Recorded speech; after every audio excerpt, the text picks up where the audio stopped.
এই যে এটা সিঙ্গুর মাছের টুকরা রে ভাই, মাথাটা যখন করকর করে চাপান পরে আহ সেই সার। এইখানে আছে আধা কেজি চিংড়ি মাছ ভাই, একদম তাজা তাজা চিংড়ি আনছি, দেখতে পাইতেছেন মানে কিনে আনছি এইমাত্র। তো ওই জায়গায় আধা কেজি চিংড়ি মাছ আছে, দেখতে পাইতেছেন বড় বড় চিংড়ি, এটা নিচে পটিও গেছে। তো এই চিংড়ি মাছগুলো দিয়ে আজকে কি করবো জানেন? এগুলো দিয়ে আজকে চমৎকার একটা ভুনা চিংড়ি হইবে। হ্যাঁ, তো কিভাবে কি হইতেছে পুরো বিষয়টা কিন্তু ভিডিওর ভিতরে আপনারা দেখতে পাইবেন। আর কথা হইতেছে চিংড়ির যে সাইজটা দেখেন, হ্যাঁ মানে অসাধারণ, দেখছেন একটা সাইজ কিরকম। চিন্তা করেন একটা মাছ আমি টাগরার মধ্যে গেছে চাবাইতে আছেন, মানে মনের ভিতরে একটা কেমন রকমের মানে দাদা মানে কেমন রকম একটা যে শান্তি আসবে, এটা যে টেস্ট পাবেন। হ্যাঁ, এই টেস্টটা কিন্তু কোনো রকমের কোনো কিছুতে হাসে না। সো আমাদের এইটা এখন চলে যাবে রান্না করে, সেখান থেকে সব প্রসিডিউর হইছে, তারপর কিন্তু চলে আসবে।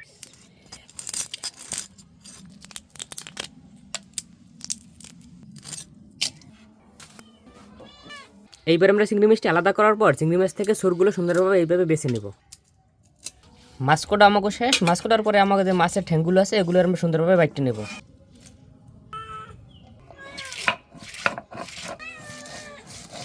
ঠ্যাংগুলো বাটা কমপ্লিট। এইবার আমরা ঠ্যাংগুলোরে উঠিয়ে রাখলাম।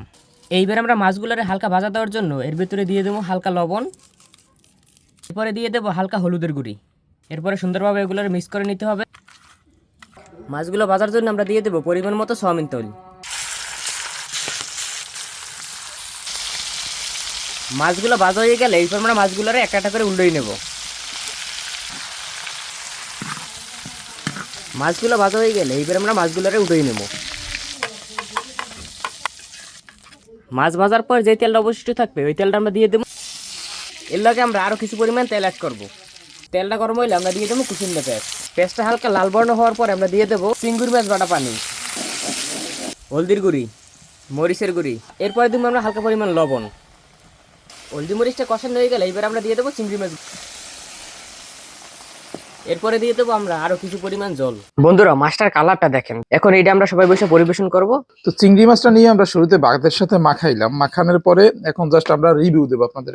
গরম একটা ভাতের লাগে চিংড়ি মাছ যে এত মজা লাগে যার কোনো তুলনা হয় না, জাস্ট অসাধারণ একটা স্বাদ আই পরে কিন্তু। সো আপনারা যারা চিংড়ি মাছ এবং ইলিশ মাছের প্রেমিক আছেন তারা জানেন যে কেমনে এই মাছগুলা কতটা স্বাদটাই ভিন্ন রকম চিংড়ি ইলিশের। মাথাটা যখন করকর করে চাপান পরে আহ সেই স্বাদ। সেই স্বাদ মনে হয় যে অন্য একটা জগতে চলে গেছেন চাপাইতে চাপাইতে। গোস খাইতেছি। হম, এই বলে গোস খাইতেছে। এই যে এটা চিংড়ি মাছের টুকরা রে ভাই, মানে মুখটা বুঝায় অন্য রকমের একটা অমৃত স্বাদে ভরিয়ে যায় এক একটা কামড়ে। তো গাইস খাওয়া একদম শেষ পর্যায়ে,